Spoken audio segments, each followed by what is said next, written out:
cukup melalui Quran, tapi ketika perintah sholat tidak cukup melalui Quran. Allah undang langsung untuk berjumpa, untuk menerima perintah tersebut, karena begitu pentingnya sholat. Makanya jaga kau punya sholat, bapak-bapak, ibu-ibu, perhatikan kau punya sholat.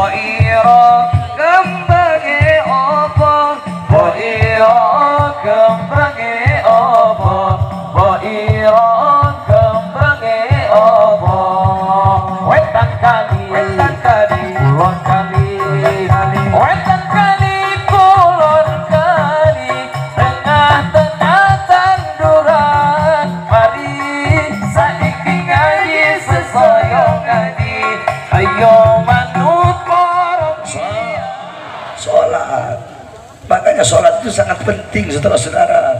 Coba saya tanya sama Pak Polisi. Pak Polisi kalau mau nyuruh anak buahnya perintah yang biasa-biasa, cukup lewat WhatsApp kan? Tapi kalau mau suruh perintah yang penting, atensi, nggak mungkin lewat WhatsApp. Hei, ayo kalian datang berjumpa dengan saya, ketemu langsung, baru dikasih perintah langsung, iya kan? Nah, begitu pun di perintah sholat. Perintah yang lain cukup melalui Quran, tapi ketika perintah sholat tidak cukup melalui Quran. Allah undang langsung untuk berjumpa, untuk menerima perintah tersebut, karena begitu pentingnya sholat. Makanya jaga kau punya sholat, bapak-bapak, ibu-ibu, perhatikan kau punya sholat.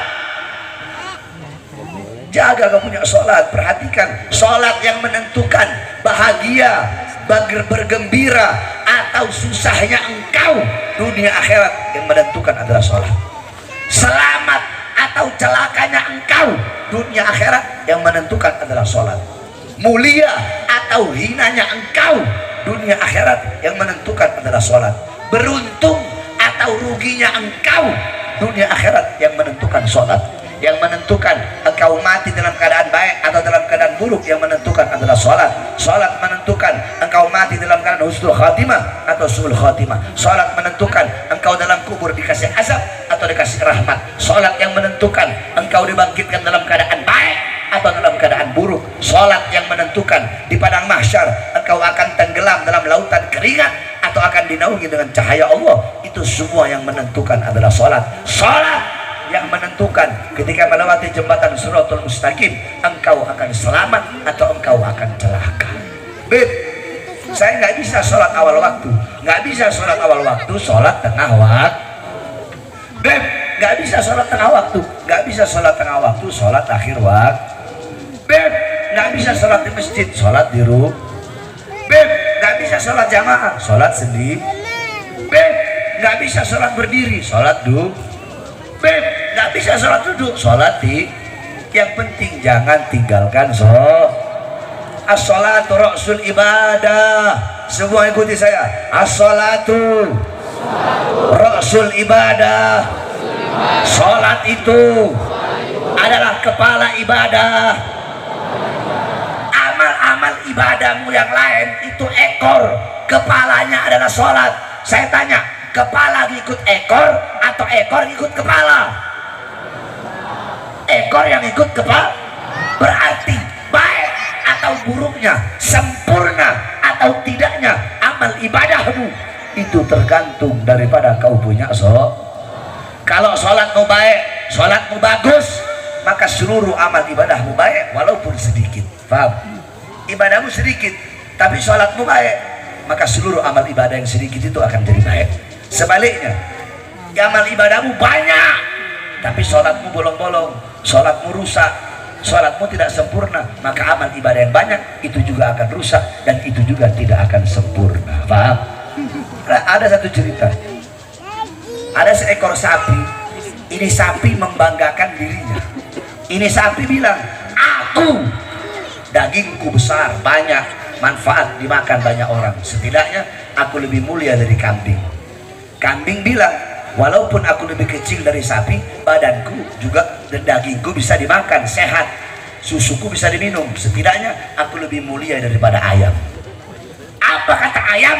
Walaupun kambing lebih besar daripada aku, tapi aku kalau subuh bangunkan orang sholat, dagingku bisa dimakan, kemudian telurku bisa jadi obat, bisa dimakan, setidaknya aku lebih mulia daripada seekor anjing. Kata anjing apa? Aku walaupun najis, tapi masih bermanfaat aku. Aku masih bisa jaga rumah orang dari maling, dari pencuri, dari perampok. Setidaknya aku lebih mulia daripada babi. Jadi sapi bilang sapi lebih mulia dari kambing. Kambing bilang kambing lebih mulia dari ayam, bilang ayam lebih mulia dari anjing, bilang anjing lebih mulia dari babi. Nah, apa kata babi? Babi bilang ana syarrud dabbah. Aku binatang yang paling buruk, binatang yang paling hina. Akan tetapi seburuk-buruknya aku, sehina-hinanya aku masih punya iman kepada Allah.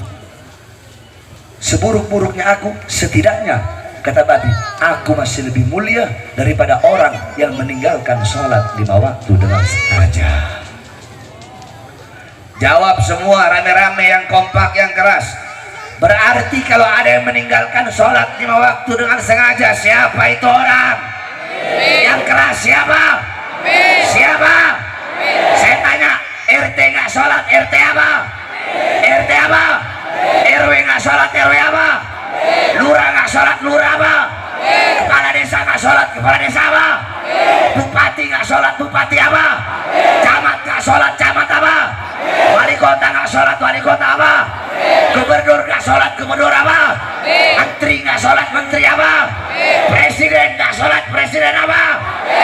Ustadz nggak sholat, ustadz apa? Polisi nggak sholat, polisi apa? Tentara nggak sholat, tentara apa? Kiai nggak sholat, kiai apa? Habib nggak sholat, habib apa? Pak Haji nggak sholat, Pak Haji apa? Santri nggak sholat, santri apa? Orang tua nggak sholat, orang tua apa? Anak nggak sholat, anak apa? Suami nggak sholat, suami apa? Istri nggak sholat, istri apa? Babi. Bukan babi, lebih babi dari babi. Betul? Kan babi bilang, aku lebih mulia dari orang yang meninggalkan sapi bilang sapi lebih mulia dari kambing, bilang kambing lebih mulia dari ayam, bilang ayam lebih mulia dari anjing, bilang anjing lebih mulia dari babi, bilang babi lebih mulia dari orang yang meninggalkan mau jadi babi, mau lebih hina dari babi, mau lebih buruk dari babi. Makanya jaga kau punya perhatikan kau punya khususnya nih para anak-anak muda. Hei, jangan kau robohkan kau punya agama dengan kau meninggalkan sholat. As-sholat imaduddin, sholat itu tiang agama. Saudara-saudara, di negara kita tercinta Indonesia, yang paling banyak merobohkan tiang agamanya, yang paling banyak meremehkan syariatnya, bukan agama lain, bukan Kristen, bukan Buddha, bukan Hindu, bukan Katolik yang paling banyak merobohkan tiang Islam, tetapi umat Islam sendiri yang paling banyak merobohkan syariat Islam dan agama Islam itu sendiri. Anak-anak Islam, ayo semua saya tanya, jawab yang keras. Di luar sana di Indonesia, yang paling banyak melacur siapa? Islam bukan? Yang paling banyak melacur, yang paling banyak judi, yang paling banyak narkoba, yang paling banyak maling, yang paling banyak koruptor. Kenapa? Karena kalian sebagai orang tua tidak pernah mendidik anak-anak kalian dengan pendidikan Nabi Muhammad. Ibu-ibu kalian di sini paling banyak. Kalian madrasatul ula, madrasah pertama, muallimah, muaddibah, mudarrisah, guru, ustadz, kiai, pondok pesantren pertama bagi putra-putrinya adalah seorang ibu. Baik buruknya anak tergantung dari ibunya. Saya tanya, waktu anak dengan bapak dan waktu anak dengan ibu lebih banyak waktunya dengan siapa? Dengan siapa? Ibu-ibu, kalian tahu di mana letak lemari, di mana letak kursi kalian, di mana letak dapur, di mana letak kasur, di mana letak bantal. Kalian tahu di mana letak semua isi rumah kalian, tapi kalian tidak tahu di mana letak anak perempuan kalian ketika malam. Ibu-ibu, saya tanya, jawab yang keras ibu-ibu. Emas, intan, permata, berlian, uang, apakah bakal ibu-ibu taruh di luar rumah? Jangan laki-laki yang jawab. Ibu-ibu jawab. Taruh di mana? Di luar rumah. Taruh di luar rumah. Di mana ditaruhnya? Di kamar, di lemari, dikunci. Emang kalau taruh di luar rumah kenapa? Dimaling, dicolong, dirampok, diambil orang. Emas, intan, permata, perhiasan, uang kalian kunci rapat-rapat dalam lemari. Tapi kenapa anak-anak perempuan kalian umbar seperti binatang?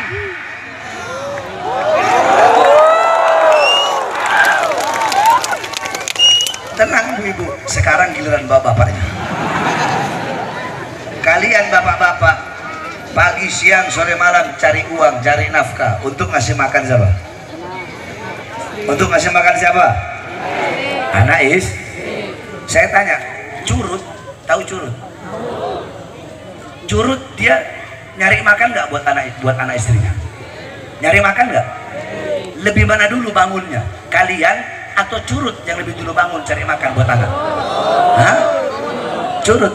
Berarti jikalau kewajiban kalian sebagai bapak cuma ngasih makan jasmani anak, apa bedanya kalian dengan curut? Apa bedanya kalian dengan binatang? Betul? Binatang juga ngasih makan jasmani anak-anaknya. Ada yang lebih penting, ada yang lebih kalian utamakan, ada yang lebih kalian dahulukan. Apa? Memberi makan jiwa dan hati anak-anak kalian. Apa makanan jiwa? Apa makanan hati? Ilmu. Hati 3 hari nggak kena ilmu, hati menjadi mati. Maka tanyakan kepada diri kalian sebagai orang tua, telah berapa lama kalian menjadi sebab hati anak-anak kalian mati? Oleh karenanya saya wasiat yang terakhir kepada para pemuda-pemudi Islam, jaga kau punya sholat, ramaikan masjid-masjidmu untuk tegaknya tiang Islam, untuk tegaknya pondasi Islam. Wahai para pemuda-pemudi Islam, jadilah pemuda-pemudi Nabi Muhammad. Kalian harus punya mental baja, jangan mentalnya kayak mental kerupuk. Tahu kerupuk? Kena air melempem. Kalian harus jadi anak-anak muda yang menyampaikan kebenaran, menegakkan keadilan, melawan para pengkhianat-pengkhianat bangsa, melawan para pelacur-pelacur berdasi, melawan para pelacur-pelacur agama. Jangan pernah kalian tunduk kepada kezaliman, tunduk kepada ketidakadilan, tunduk kepada kemungkaran. Saudara-saudara, saya tanya kepada kalian, apa yang telah kalian korbankan untuk Islam? Apa yang telah kalian korbankan untuk agama, untuk bangsa, untuk negara? Pernah kalian diborgol tangannya, diborgol perutnya, diborgol kakinya? Pernah kalian percobaan pembunuhan lagi di jalan, di tol, terus tiba-tiba mobil kalian ditembak? Pernah kalian waktu di penjara dicoba untuk diracun? Terus apa yang telah kalian perjuangkan untuk Islam? Apa yang telah kalian perjuangkan untuk agama? Saudara-saudara, coba kalian lihat bagaimana perjuangan kami, perjuangan Habib Rizik, perjuangan para ustadz, para kiai dan para ulama. Habib Rizik, beliau di masa tua organisasinya dibubarkan, 6 laskarnya, 6 muridnya, 6 pengawalnya wafat, saudara-saudara, dibantai, ditembak, dibunuh. Putri-putri beliau pergi hijrah ke Mekah, hijrah terasing dari tanah airnya sendiri. Di masa tua beliau masuk dalam penjara. Saya 9 kali masuk penjara. 2009 saya masuk kasus kota, 2010 saya masuk kasus Mbah Priuk, 2011 saya masuk kasus Ahmadiyah, 2012 saya masuk kasus Gemos, 2018 saya masuk kasus Habib palsu, 2020 saya masuk. Baru keluar 2 hari, saudara-saudara, sudah ditangkap lagi, dibawa ke Nusa Kambangan, saudara-saudara. Baru 2 hari bebas, baru 2 hari. Di Nusa Kambangan diborgol tangan saya, diborgol perut saya, diborgol kaki saya. Dari borgol tangan nyambung ke perut, borgol perut nyambung ke kaki. Cukup sampai di situ? Tidak. 2021 saya bebas. Belum sampai 1 bulan bebas, udah ditahan lagi. Kenapa? Karena ceramah saya yang membela 6 laskar yang wafat. Baru keluar sekitar 5 bulan lalu. Makanya saya tanya, apa yang sudah kalian korbankan untuk agama ini? untuk bangsa, untuk rakyat. Saudara-saudara, kami keluar masuk penjara. Saya tanya, saya Habib Rizik, Habib Hanif, para ulama-ulama yang di penjara, saya tanya, apakah kami penjahat? Penjahat, penjahat, biadab, bangsat, perampok, bandar narkoba, bandar judi. Apakah kami menjual aset negara, nyolong uang rakyat? Terus kenapa Habib Rizik, kami, saya berkali-kali dicoba untuk dibunuh, saudara-saudara? Berkali-kali percobaan pembunuhan, diracun, dipenjara, berkali-kali ingin dibunuh. Kenapa? Karena di dalam tubuh kami mengalir darah Rasulullah, di dalam tubuh kami mengalir darah-darah perjuangan, darah-darah keberanian. Karena kami tidak bisa dibeli oleh siapapun, kami tidak bisa dibeli, kami tidak bisa dibayar, karena kami yang akan berada di barisan paling depan selama tanah Indonesia tidak pernah kosong dari kami, para anak cucu Rasulullah yang berjuang. Maka selama itu kami akan berada di barisan paling depan, rela hancur, rela binasa demi bangsa dan rakyat Indonesia. Saudara-saudara,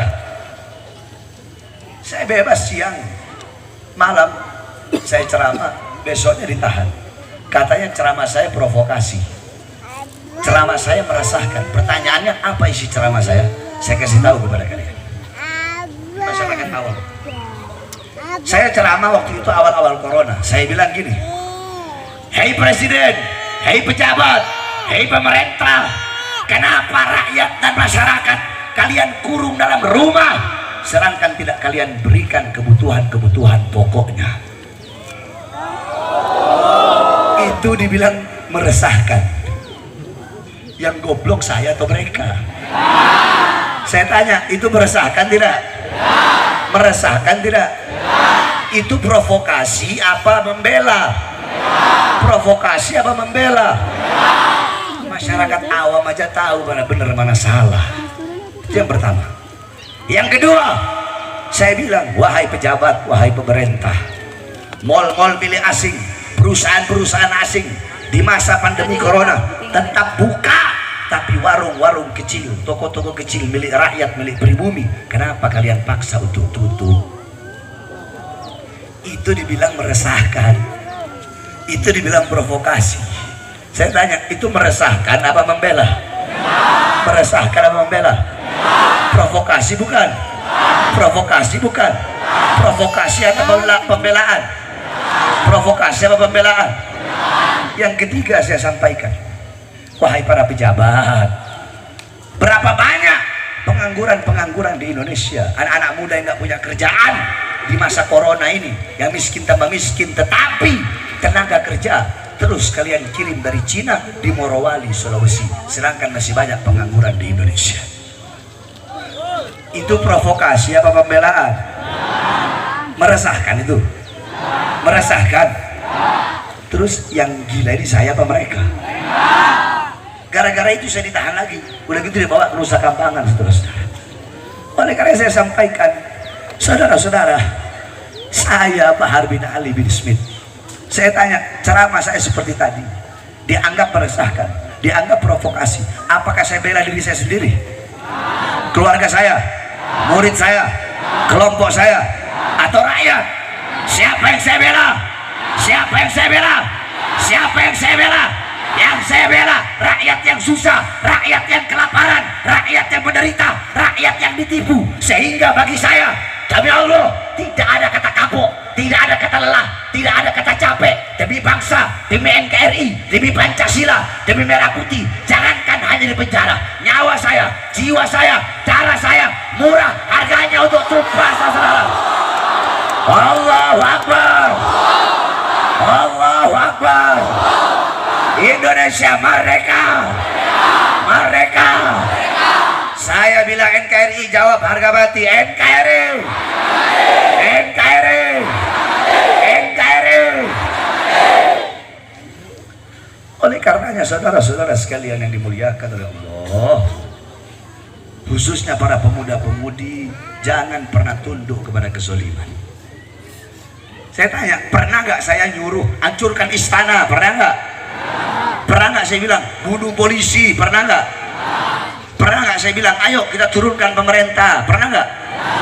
Karena dalam akidah kita Ahlussunnah wal Jamaah, hukumnya haram untuk melawan, menjatuhkan, bukan lawan, menjatuhkan pemerintah yang sah. Hukumnya haram. Tapi yang kita lawan kezolimannya, betul? Ketidakadilannya, betul?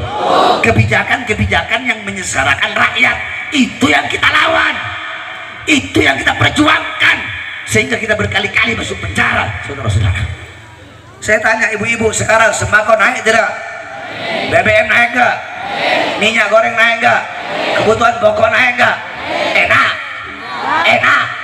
Itu yang kita perjuangkan. Makanya kalian para pemuda-pemudi Islam, kalian harus tegak berdiri, jangan pernah tunduk kepada kezaliman. Sampaikan kepada mereka, para pengkhianat-pengkhianat bangsa, sampaikan kepada mereka, para pejabat-pejabat yang mementingkan urusan partai dan politiknya, sehingga membiarkan rakyat kelaparan, susah, menderita. Sampaikan kepada pelacur-pelacur berdasi yang menjual aset-aset negara, mengorbankan bangsa dan rakyat demi kepentingan partai dan politiknya, bahwasanya kami para pemuda-pemudi Islam, kami akan tegak berdiri. Kami bersumpah demi Allah, selama darah kami masih merah, tulang kami masih putih, merah putih, maka selama itu kami akan tegak berdiri, berjuang untuk membela Indonesia. Tidak akan berhenti sampai mati, tidak akan mundur walaupun harus hancur, saudara-saudara. Siap bela Islam, siap hancur demi Indonesia, siap mati demi NKRI, siap binasa demi NKRI. Allahu Akbar, Allahu Akbar, Allahu Akbar. Saudara-saudara, pejabat sekarang butuh sama rakyat kalau ada maunya doang. Betul? Kalau mau pencalonan, saya berjanji memakmurkan rakyat, saya berjanji mensejahterakan rakyat. Tetapi setelah jadi, yang makmur bukan rakyat, betul? Yang sejahtera bukan rakyat, betul? Yang makmur partainya, politiknya, perutnya, kekuasaannya, pangkatnya, dan jabatannya. Kita rakyat Indonesia menjadi bujak di negara kita sendiri, saudara-saudara. Tadi saya dari jalan depan dikawal sama Pak polisi. Dari jalan depan sampai ke sini, itu jalan saya lihat lubangnya setengah meter.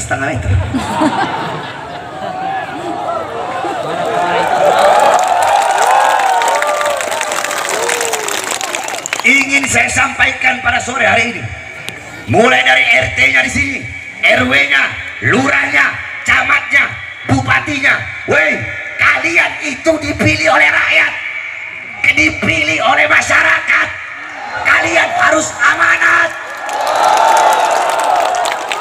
Semua masyarakat jawab, mereka wajib nggak bangun itu jalan? Wajib nggak? Wajib nggak? Kalau mereka yang bagian jalan itu dari RT RW lurah camat bupati, kalau mereka nggak bangun jalan rusak di depan yang tiap hari dilewati warga, tiap hari dilewati masyarakat, lawan apa biarkan? Lawan apa biarkan? Lawan apa biarkan? Hei, sampaikan pesan saya ini kepada RT-nya, RW-nya, lurahnya, camatnya, bupatinya. Woi, bangun itu jalan di depan. Kalian dipilih oleh rakyat, dipilih oleh masyarakat. Jangan sampai kalian meresahkan, jangan sampai kalian membuat rakyat susah karena jalan yang seperti itu.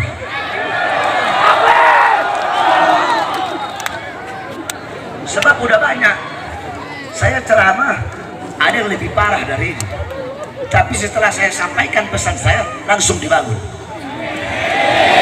Insyaallah besok langsung dibangun.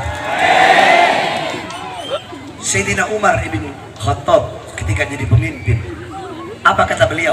Celakalah Umar apabila ada seekor keledai jatuh karena satu buah batu. Itu ada berapa ribu batu di situ? Betul? Jadi pejabat pemerintah wajib nggak bangun tuh jalan? Wajib nggak? Wajib nggak? Kalau mereka nggak bangun, lawan apa biarkan? Lawan apa biarkan? Lawan apa Coba biarkan. Allahu Akbar. Allahu Akbar. Allahu Akbar. Kalian para pejabat jangan bangga sama pangkat, woi. Jangan bangga dengan jabatan. Mau kalian jenderal kek, panglima kek, mau kapolri kek, mau panglima kek, mau menteri kek, mau presiden kek, tidak ada pangkat di akhirat, betul? Tidak ada jabatan di akhirat, betul? Tidak ada bintang, nggak ada pangkat, nggak ada jabatan, nggak ada tahta, nggak ada kekuasaan, nggak ada raja. Yang raja pada hari itu, yang punya pangkat, yang punya jabatan pada hari itu hanya satu. Siapa? Allah. Kalian itu dari rakyat. Saya tanya, gaji mereka dari siapa? Rumah dinas mereka dari siapa? Mobil dinas mereka dari siapa? Senjata mereka dari siapa? Tank mereka dari siapa? Water cannon mereka dari siapa? Dari kami rakyat, keringat rakyat, darah rakyat, pajak rakyat, air mata rakyat. Kami rakyat Indonesia adalah ibu kandung kalian. Makanya kalian jangan macam-macam dengan kami. Jangan coba-coba macam-macam. Jangan tipu kami, jangan bohongi kami, jangan kurang ajar dengan kami. Kenapa? Karena di atas pejabat, di atas pemerintah ada satu golongan. Siapa itu? Kami, bangsa dan rakyat Indonesia. Allahu Akbar. Allahu Akbar. Rakyat siap bersatu. Siap bersatu. Apapun agamanya, apapun sukunya, apapun rasnya, apapun warna kulitnya, kita harus bersatu untuk bangsa, negara, kesatuan Republik Indonesia. Kita yang Islam, kita disatukan dengan dua. Satu disatukan dengan agama, kedua disatukan dengan bangsa Indonesia. Nah, yang beda agama, saudara-saudara kita dari Nasrani, Katolik, Buddha, Hindu, walaupun tidak seagama, tapi kita disatukan dengan satu bangsa, satu kesatuan, yaitu Negara Kesatuan Republik Indonesia. Siap bersatu? Siap bersatu? Siap bersatu? Amin, amin ya rabbal alamin. Mudah-mudahan pejabat jadi pejabat yang baik, amanah. Ingat ya,